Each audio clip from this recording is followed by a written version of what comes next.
김윤희의 정법연구소의 김윤희입니다. 저는 지금 정법을 들은 지가 거의 3년이 되어 가고요. 매년 겨울에 있는 동안거가 이번에 저는 두 번째였습니다. 첫 번째였던 작년은 별 느낌이 없이 지나갔던 것 같아요. 근데 이번 동안거는 좀 사정이 다릅니다. 저에게 지금 직면한 가장 큰 문제는 두 가지가 있는데요. 첫 번째는 친정 식구들과 관계가 매끄럽지가 않습니다. 원인은 제가 일전에 나이의 30대라는 영상을 찍어서 올린 것이 있습니다. 제가 진짜 평생을 모순된 삶을 살아오다 보니 가족들에게 신뢰를 잃어버려서 지금껏 그 회복이 쉽지가 않은 부분과, 그리고 또 하나는 이 모순된 삶을 살아오다 보니 경제가 넉넉지 않은 것입니다. 이 두 가지가 저에게 가장 크게 직면한 문제인데요. 이 두 가지가 이번 동안거 때 저에게 크게 시험지로 왔습니다. 크게 다가왔습니다. 친정 식구에 대한 거는 제가 동안거 시작할 무렵에 남편에게 이런 얘기를 했었습니다. 친정 가족들, 특히 친정 어머니와 많이 불편한데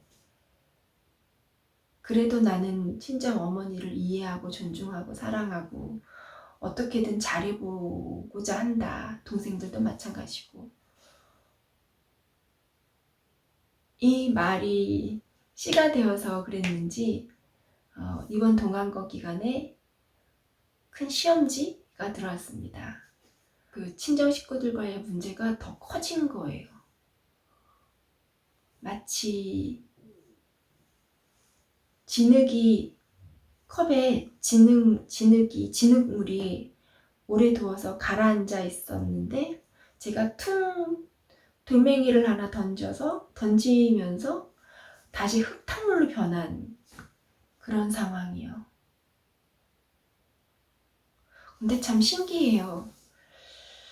이런 상황에서 물론 많이 답답하고 서로 모두가 답답하고 힘들고 방법을 찾느라 각자의 상식의 생각들을 막 끄집어내면서 이야기를 하는데 도리어 이렇게 된 것이 막 걱정이 되고 불안하기보다는 그냥 감사한 마음이 듭니다. 어머니의 마음도 이런 생각인 걸 들었고, 둘째 동생도 자기의 생각을 끄집어내서 이야기하고, 막내 동생도 부모님도 이야기하시고, 부모님도 부모님들의 생각을 끄집어서 이야기내서 하시고, 동생들도, 저도 정법을 공부하면서 가진 이런 생각들을 생각해보니까 저는 가족들에게 저의 생각을 내놓은 게 아니고 정법을 들이밀었어요. 그래서 가족들은 정법을 듣고 나서의 저의 생각을 얘기한 게 아니고 정법의 내용을 그대로 아니면 정법을 채로 가족들에게 내밀었던 걸 몰랐는데 오늘 저의 행동을 알게 되었습니다.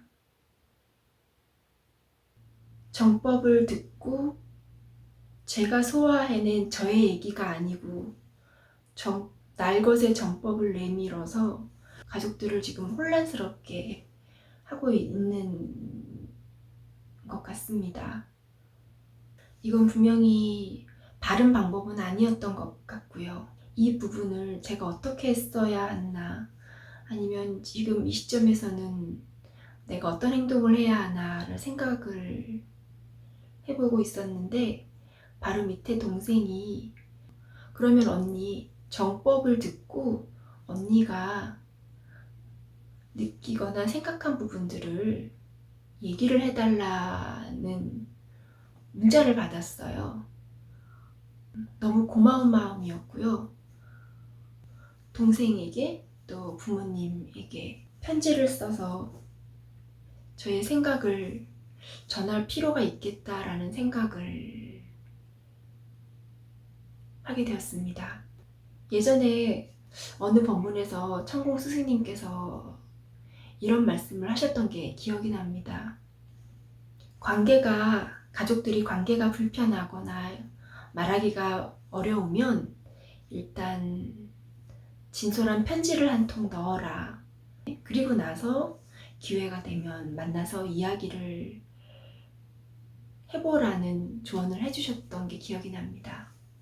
동안거가 시작되면서 가족들에게 편지를 한 통씩 써야겠다라고 생각을 했는데 도무지 어떤 말을 어떻게서부터 시작해야 할지 막막하다가 시간만 끌어왔는데 오늘 동생의 그 문자 그 카톡 한마디에 진짜 때가 되었나 보다. 가족들에게 편지를 넣을 때가 되었나 보다 하는 생각을 하게 되었습니다. 가족에 대한 법문들을 많이 찾아 듣다 보니 우리 가족이야말로, 저의 가족이야말로 저의 문제를 풀 수 있는 열쇠를 가지고 계신 분들이라는 생각이 듭니다. 가족이란 그런 것 같습니다. 풀리지 않는 나의 문제에 해답을 가지고 있는 고마운 사람, 고마운 분들. 평생 풀리지 않아서 쩔쩔매고, 평생 풀리지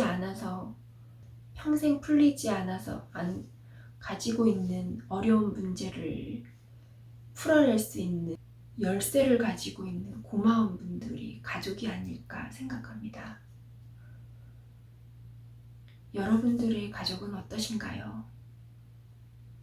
여러분들의 어려움을 풀 열쇠는 가족들에게 있다는 걸 한 번 더 생각해 봐 주시기 바랍니다. 감사합니다.